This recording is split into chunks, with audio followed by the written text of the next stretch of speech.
nonstop Vikings talk. It's Purple Daily on Score North and ScoreNorth.com. Purple Daily, presented by Surly Brewing Company. Yeah, I think he's playing outstanding. But not only that, he's playing with a lot of confidence. He's also, I really appreciate the leadership that he's been doing lately. It's been so much better, something he wanted to work on this offseason. Done a great job with that. He's very confident where he's throwing the football. And he's very confident in these receivers. And I think the offensive line has helped him to do some of those things as well.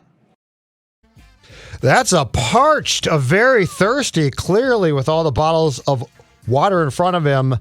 Vikings coach Mike Zimmer talking about Kirk Cousins after yesterday's decisive win over the Seattle Seahawks. Welcome into comments from YouTube.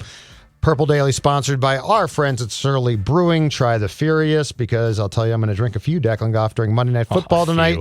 And also want to thank our sponsors, and hopefully you're watching the game tonight on a TCL TV. Enjoy more with TCL. It is a magnificent viewing experience. All right, let's get to it. We got comments. We got comments. We got comments from listeners. We got comments from the Viking fan base. I look forward to hearing them, as we do, by the way, each Monday. Comments from YouTube has moved to Mondays. Zolgad, Declan Goff. All right, Judley, we got some Kirk Cousins heavy comments, and some Dalvin Cook ones as well. So let's start it off here. Let's waste no time. Let's go with Steven's first one here. I like this one because it also piggybacks right off Zimmer's comment off the top here. Sure. Steven says, is it just me, or did Kirk seem a lot more vocal and commanding at the line of scrimmage? Even when zoomed in, or him, with his demeanor, it looked like it changed for the better, and he is D-I-A-L-E-D, dialed.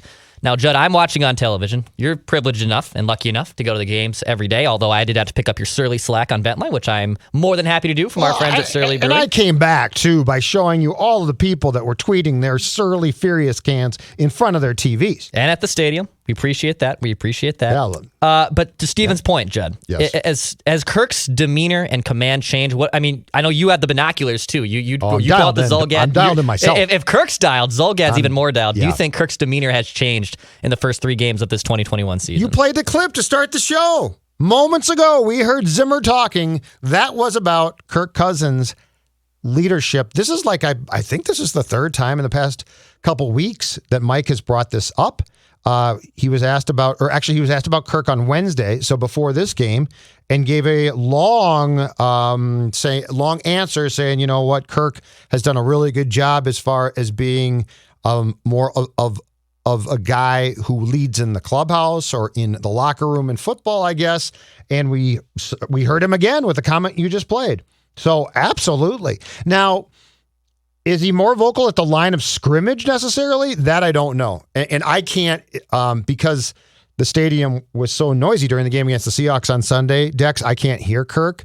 But as far as the vibe that he's giving off in terms of being in charge of this team, absolutely. It's changed. And I think I know why. Do you want the answer? Here's why I think it's changed. Okay. So I think what's happened is that the whole thing with Kirk not being vaccinated in training camp, some people didn't care, for sure, okay? Some people did care.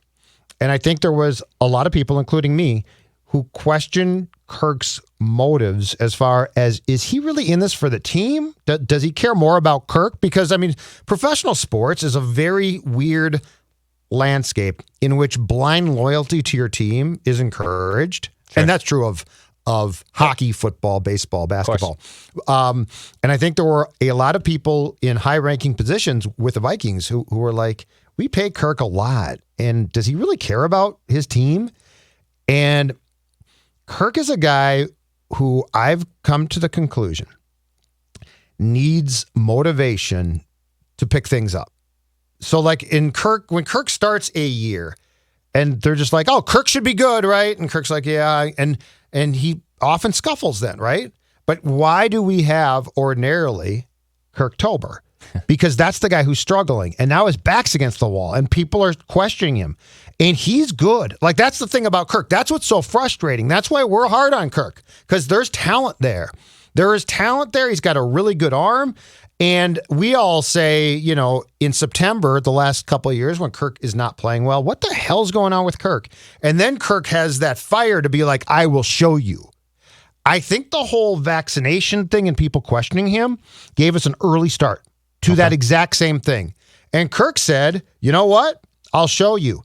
And I also think he said this time, I will show you that I care about the team as well. Because to me, that's what he's doing now as far as the motivation angle goes.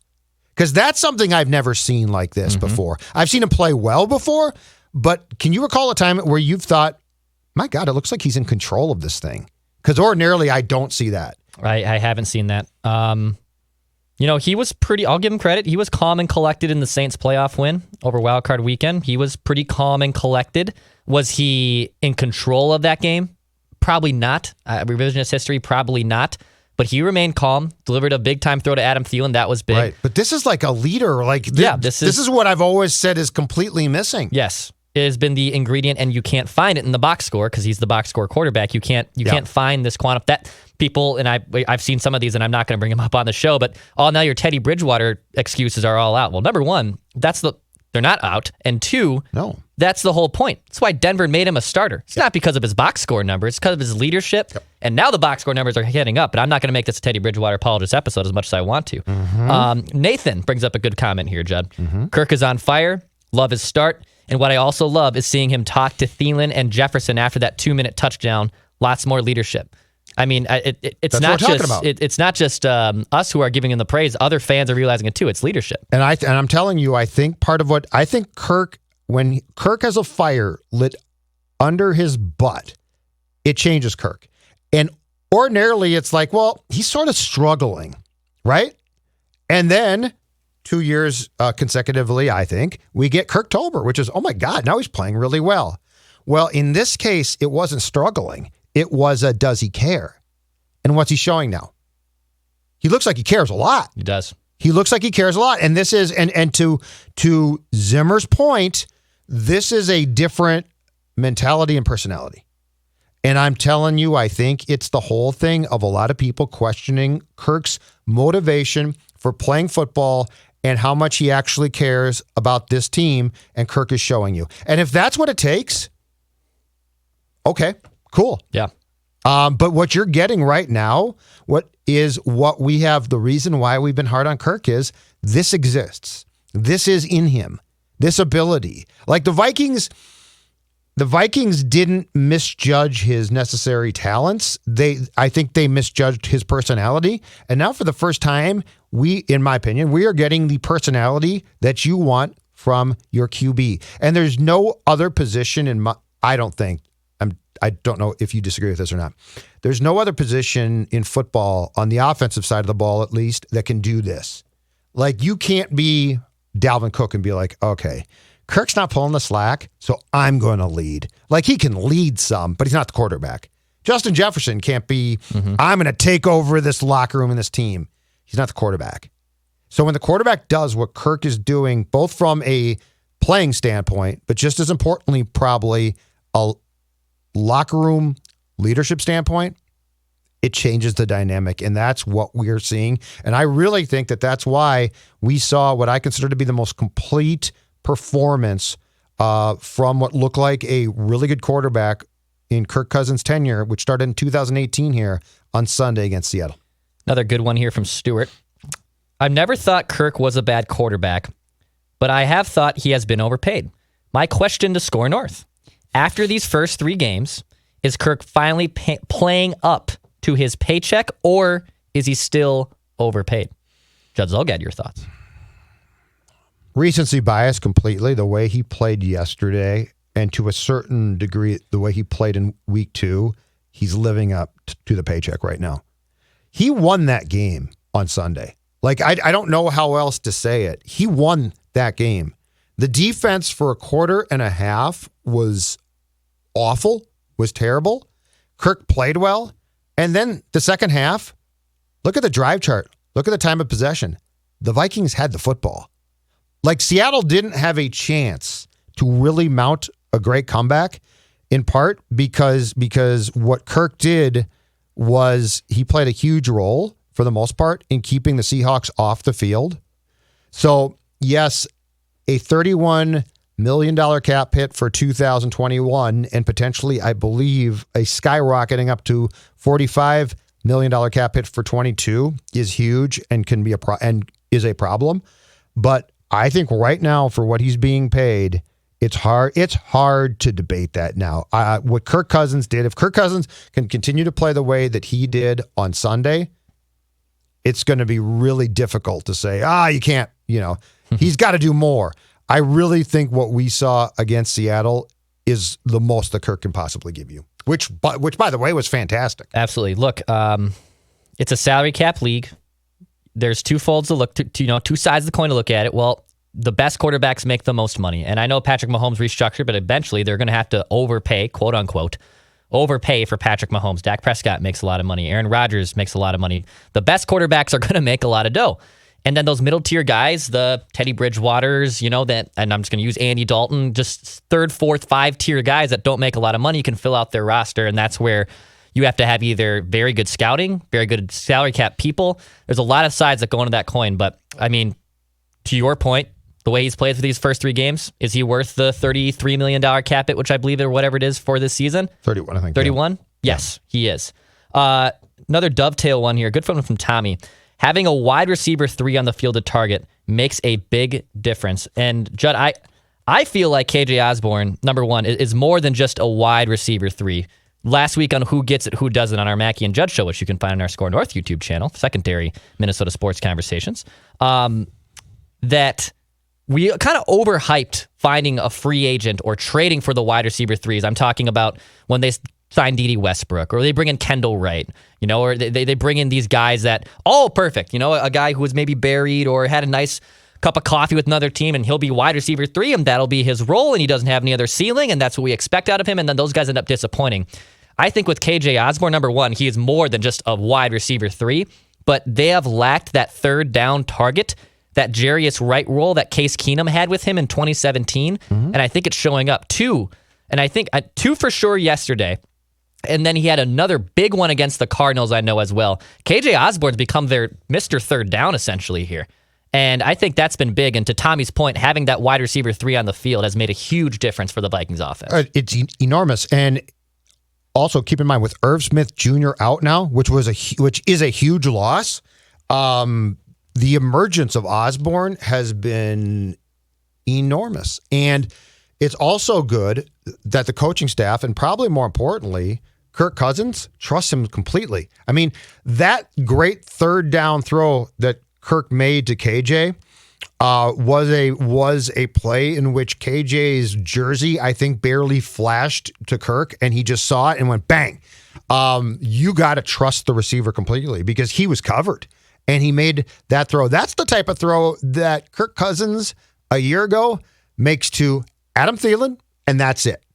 So, yeah, it is enormous. And KJ Osborn also teaches us another lesson. It's a positional lesson, Declan Goff. Much like Stephon Diggs, KJ Osborn was a 5th-round pick. Yep. And KJ Osborn was drafted to return kicks and punts. Like, that's why he was taken. And he turned out to be a bust there. He's not good. But you know what he's turned himself into? A wide receiver who now would go probably in rounds 2 or 3.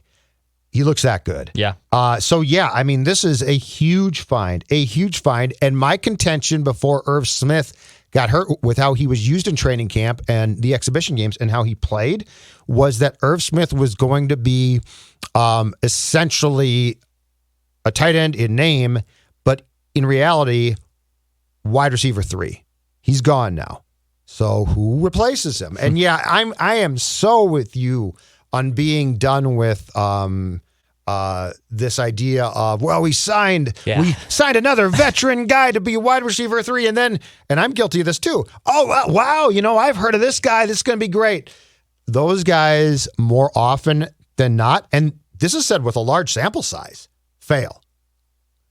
KJ Osborn is a great find, and as Thielen now begins to age, there is no reason to think that KJ Osborn can't slowly but surely transition to, let's say, wide receiver 2. So, yeah, but I mean, this is the lesson again, and this is not to say that Justin Jefferson was a bad pick. He's a great pick. But this is the lesson again, is that you can find receivers later in the draft who can turn out to be damn good players. Stephon Diggs is a Pro Bowl player. He's fantastic. And I love the direction, and have since I saw him in training camp practices, that KJ Osborn has gone. Before I get into some Dalvin Cook and Alexander Madison discussion here, Judd, I just want to shout out our friends at PXG in Southdale Center, baby. It was fall golf season on Saturday for me, man. It was 45 degrees when we teed off. 45 degrees down in Chanhassen. Nice. And you know what? And it was a beautiful fall golf day. It's been a sweltering summer here in Minnesota. Yep. And thanks to our friends at PXG in Southdale Center, getting you hooked up for some fall golf apparel. You can be bundled up. You can have a nice little pullover, nice little windbreaker on. There's plenty of options. Obviously, they're great Gen 4 clubs. They got new clubs down there. Go check them out. PXG in Southdale Center. 45 degrees. 45 degrees, my friend. Hat on. Hat. Toque? No, Hoodie? no stocking cap, a golf hat. Oh, but nothing to cover the ears. No. In fact, okay. I got 45. You might be going winter hat. I had to pull a Michael Jackson. I had a white glove on even when I was putting, which is a no. But it was that cold that you can't have a glove on while putting. You're not supposed to. Why not? It messes with your grip. But I'm so terrible. I'm willing to kind of try anything to make my game. And my friends at PXG. I like what you're doing. PXG can help that. Judd, this is a good combo because we talked about this on Mackie and Judd and on Purple Daily. Casey says Alexander Madison's performed the same last time Minnesota played Seattle, and then the following week he laid a fat, smelly egg. Dalvin Cook can carry the offense on his shoulders and win games. Joe Thuney can't do that, and not too many running backs in general can do that. I think this is the point of overreacting to running backs, because even there's another comment here that says, come on with this Dalvin Cook commentary, it's ridiculous. This chat continues to be the most overreactive commentary in the NFL. Judd, just your thoughts on overpaying for a running back in Dalvin Cook and what Alexander Madison was able to bring. Are they saying that they don't like Madison that much and that Cook is clearly that much better than Alexander Madison? Their argument is that overpaying or giving a big contract to Dalvin Cook was worth it because Alexander Madison is not as dynamic, and that, to our point, if you didn't extend Dalvin Cook, you may have had more money to get like a Joe Thuney, and a guard won't make the immediate type of impact that a Dalvin Cook can. So it's kind of a twofold conversation of overpaying for running backs. Go ahead. Okay, so Dalvin Cook is a marvelous player. Dalvin Cook plays a position at which I can find guys, and I can't find guys as good as Cook, but Joe Thuney benefits not only whoever my running back is if I don't have Dalvin Cook, but more importantly, my quarterback. And my quarterback is more important than Dalvin Cook, which the Vikings acknowledge through the paychecks for both Dalvin Cook and Kirk Cousins, right? So I knew people wouldn't hear this right. I think Dalvin Cook is a marvelous player. I also think that when Kirk Cousins is given that if you're going to win consistently, and you're going to be a really good team, you have to feature your quarterback more than Dalvin Cook. So, that being said, I liked how the Vikings offense ran on Sunday, but I will always take an elite Pro Bowl offensive lineman before I take a back. And also, keep in mind of this, the attrition on running backs is so quick. I mean, Dalvin Cook missed 2 games in 2019. Mm-hmm. He missed 2 games in 2020. And in both those years, to his credit, he played hurt, but he's not as effective. And then he has already missed a game in 2021. So if I could get Cousins and the offense more protection at the price of Dalvin Cook, is Joe Thuney a sexier player than Dalvin Cook? Absolutely not. Dalvin Cook is way more fun to watch. But if I'm building a football team, that's why I am taking the guard and or probably just as importantly or more so, the tackle over Dalvin Cook. And I think that we all watch Cook and are like, oh man, he's so marvelous. It's so great. But here's the other problem with that. The Vikings coaching staff, to me, especially the head coach, does the same thing at times. And I don't know if that ultimately benefits the offense as much as we think it does, because there's an over-reliance on that one player. And the only guy who's going to really drive this school bus is the quarterback. Now, in 1975, I'm wrong. Like if we go in a time machine right now, Yeah. I am wrong. The running back can drive it. But you name me any team that is successful now in 2021 that doesn't have a quarterback who is seen as being a very good player. And don't give me Tennessee. Derrick Henry's damn good. Ryan Tannehill has turned himself into a very good player. Absolutely. So like but I mean, can you name one where you think, who should drive the school bus here? The running back. Because I can't think of one right now. No, not really. I mean, in terms of overpaying for running back, no. Like look at San Francisco, they made their run to the Super Bowl not because of a quarterback. They literally used a bunch of running backs. They used Kyle Juszczyk as this crazy hybrid fullback tight end. Yes. But that's creativity. That's scheme. That's right. That's more than just them having a dynamic player. That's scheme. So no, it's evolved into a pass heavy league. And I also believe, and this is where Alexander Mattison can still make hay, is you have to use all of your running backs. I think it stunk. A thing that I was kind of bummed out about yesterday after going into the game, knowing that Madison was there and Abdullah was the backup. I was like, well, this would have been a perfect game for Kenny Nwangu to show up.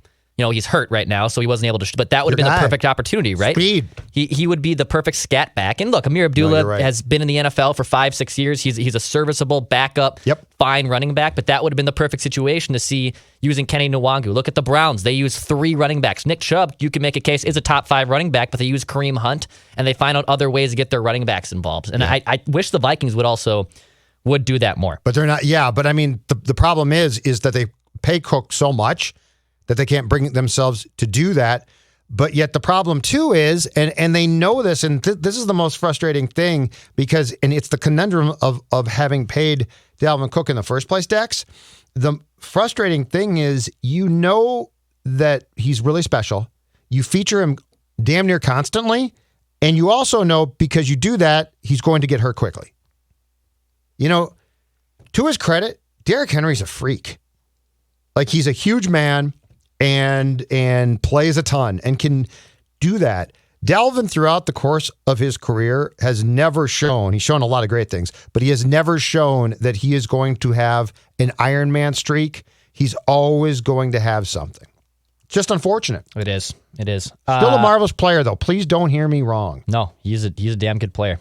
But use all your running backs. I think that's if it's one thing to overpay for Dalvin Cook, and we can have that conversation. And should we have not done the contract? But I think the best answer out of this, and what we saw yesterday, especially with Madison getting ball in the passing game, use Madison. Get Madison 10 more snaps a game when Dalvin Cook is healthy. I think that's completely possible. I sort of like that idea. A couple defensive questions here on the defense. Lastridge says, hopefully the second half shutout of the defense will be used as a signal of a strong unit and something more to come. There's a bunch of new faces on defense. They might just need a few weeks to gel together. You and Phil have said this, and Kyler Murray, Russell Wilson, and Joe Burrow even are good quarterbacks. Good quarterbacks are going to carve up defenses. It's the nature of the league. But do you feel that the defense is pivoting towards being better, Judd, or is this defense being basically, I believe it's 28th in points or 28th in yards, 20th in points? Is this probably going to be at best an average defense by the end of the season? It feels like it's going to be, but I'll parse this apart too, because I think there's 2 separate storylines here, and they're both important. The run defense gave up more than 100 yards in each of the first 2 games. And in the first half on Sunday, when Seattle had the ability to run the football more, they gave up 90 yards, which is not good. In the second half, Seattle obviously had fallen behind and it had to play catch up. And the defense, I think, gave up something like 16 yards rushing, but I'm willing to bet that the attempts weren't big there. Mm-hmm. The run defense should be far superior and needs to improve. And I'm pretty confident it can. Seattle did a really good job in the first half of going hurry up at times, and they kept certain personnel packages that the Vikings had for passing downs on the field, which kept, I think, Pierce and Tomlinson off at times. And because of that, they basically were going against, there was one point where I think the nose tackle was Griffin, who was there the previous down to rush the passer. But I think that the run defense should improve. I've been disappointed there. Mm-hmm. But it has the ability. Dex, my problem here is the pass defense. I don't know. Breland, to me, has been not good. He's just not good. He's been terrible. Patrick Peterson is a savvy veteran player, but he is arguably, from a lot of his time with the Cardinals, a Hall of Fame player. He's not near that now. So I thought that there were certain plays, and I don't know, it's hard to parcel apart blame here. Xavier Woods struggled a little bit, I thought, in the first half. I don't know if that's on him or if that's guys blowing assignments. But anyway, long story short, it's my contention that the run defense should improve, will improve. Pass defense, beyond the fact that pressure on the quarterback certainly helps there from your defensive line. And I mean, Hunter is back to being a beast, which is great to see. But I don't know that your back end is as good as you thought it might be. And I don't know that those cornerbacks, that there's a lot more there to give. So I do have some concerns about that one.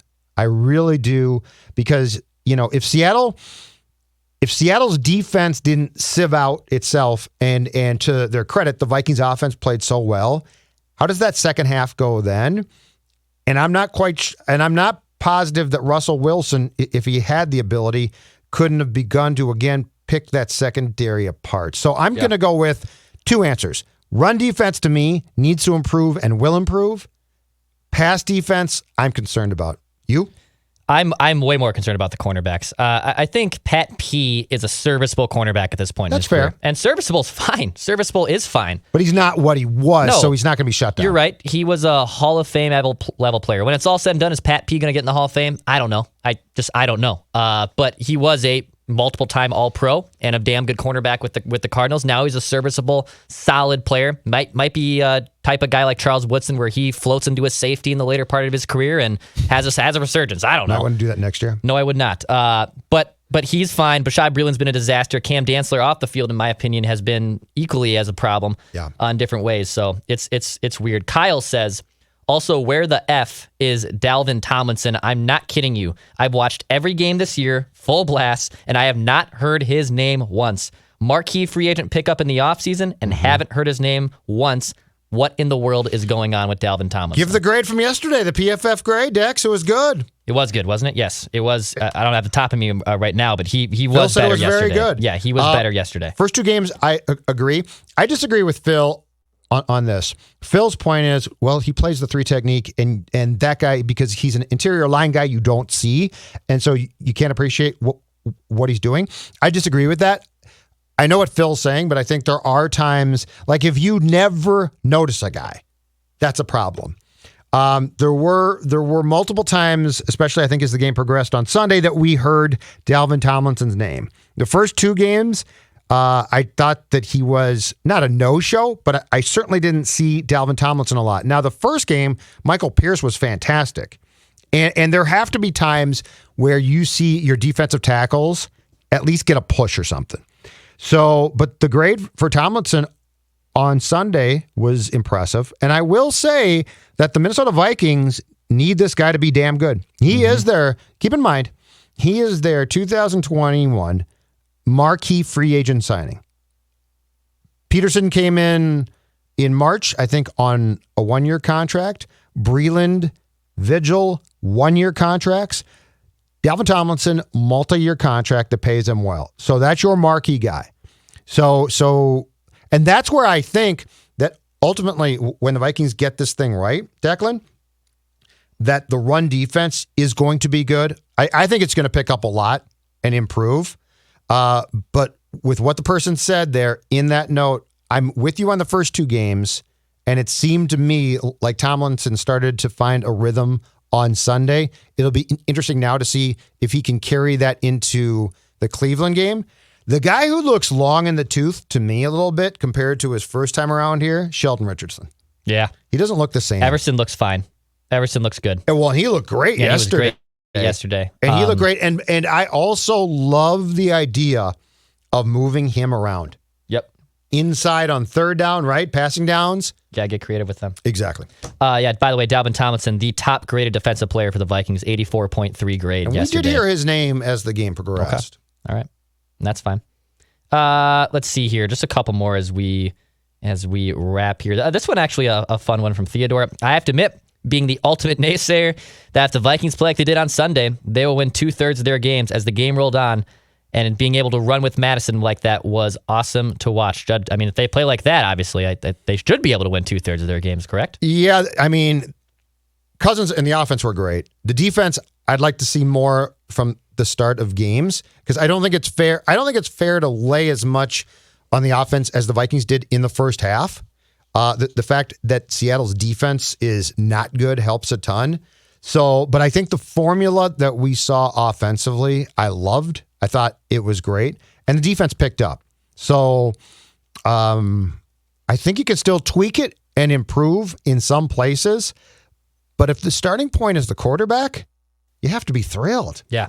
Absolutely thrilled.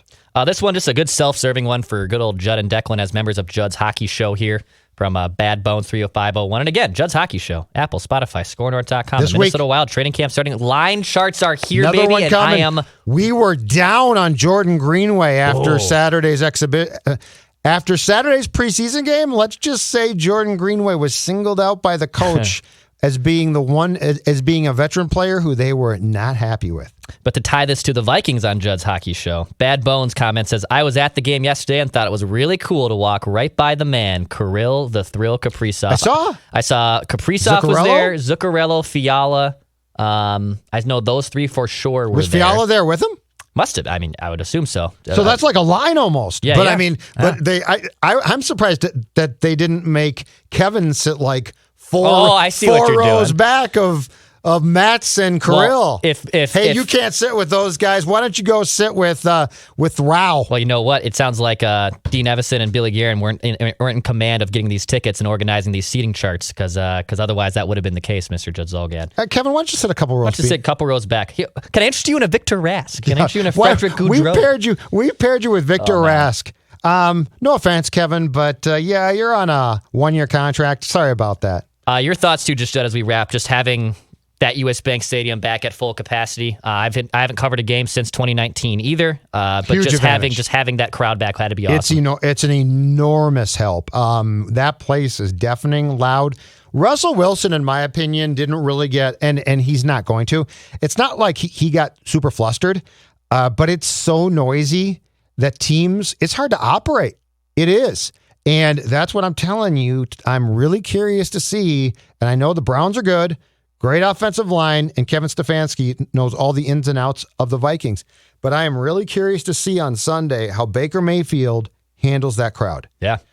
Because I like him and I think he's good, but do I think he's elite? No. Mm-hmm. And Dex, you've seen this too, going back to your time attending games in U.S. Bank Stadium.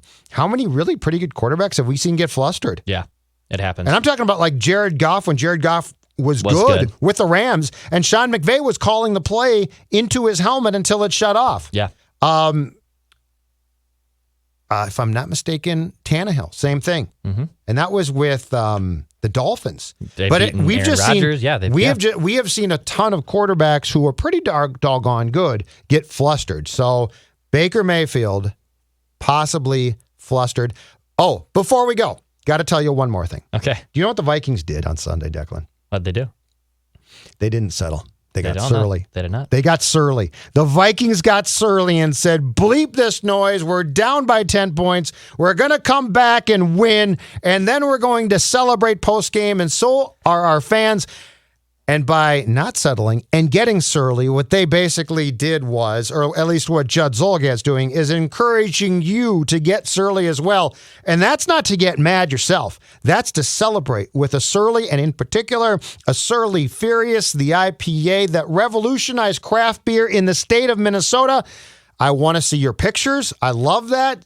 Send me your pictures of you and your friends, your Viking setup, whatever you have, you and a Surly Furious or a Surly Hell, I don't care, a Surly beer in front of you at Jay Zolgad on Twitter. That's all I got for this edition of your YouTube comments. All right, sir. We'll be back, Mac and Judd and myself on Tuesday. Realistic Randy on Tuesday night as well. Alex Boone. I'm bearing the lead. Alex Boone also with us on Tuesday. We are giving you 10 episodes now a week on Purple Daily on this YouTube channel and on our podcast feeds, Apple, Spotify, Score North. That's Judd Zolgad. I'm Declan Goff. We'll talk soon.